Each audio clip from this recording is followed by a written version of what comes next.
এই মুহূর্তের সবথেকে বড় খবর, 15ই জুন খুলবে সরকারি স্কুল।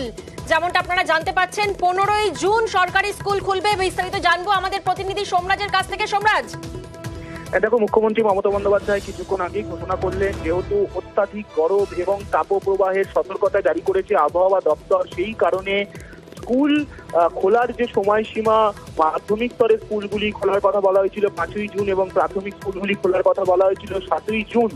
কিন্তু এবারে যেহেতু অত্যাধিক গরম এবং তাপপ্রবাহের সতর্কতা জারি করেছে আবহাওয়া দপ্তর, সেই কারণে সরকারি স্কুল এবং বেসরকারি স্কুলকেও মুখ্যমন্ত্রী মমতা বন্দ্যোপাধ্যায় অনুরোধ জানালেন যে 15ই জুন থেকে স্কুল খোলার, অর্থাৎ গরমের কারণে, অত্যাধিক গরমের কারণে স্কুল ছুটির সময়সীমা বাড়ানোর সিদ্ধান্তের কথা জানালেন মুখ্যমন্ত্রী মমতা বন্দ্যোপাধ্যায়। বেসরকারি স্কুলগুলিকেও মুখ্যমন্ত্রী মমতা বন্দ্যোপাধ্যায় অনুরোধ জানিয়েছেন যাতে 15ই জুন তারা স্কুল খোলেন, যেহেতু একটা তাপপ্রবাহের সতর্কতা রয়েছে।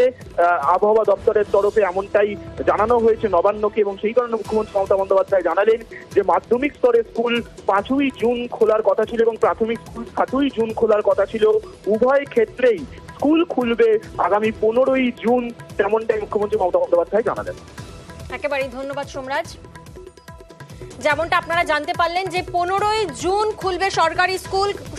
যত সরকারি স্কুল এবং বেসরকারি স্কুল রয়েছে, মুখ্যমন্ত্রী আবেদন জানিয়েছেন যে বেসরকারি স্কুলও খুলে নেওয়ার আবেদন তিনি জানিয়েছেন। কারণ আবহাওয়া দপ্তরের কাছ থেকে যখন স্বস্তির খবর পাওয়া গেছে যে ঝাপসা গরমে, যেভাবে গরমে স্কুল পড়ুয়ারা অস্বস্তিতে দিন কাটাচ্ছিল, তখনই যথারীতি মুখ্যমন্ত্রী গরমে ছুটির ঘোষণা করেন এবং এরপরে আজই মুখ্যমন্ত্রী সরকারি কর্মচারী সংগঠনগুলোর সাথে বৈঠক ছিল এবং সেই বৈঠকের পর উনি নবান্নে ঘোষণা করেন যে 15ই জুন সরকারি স্কুল খুলবে।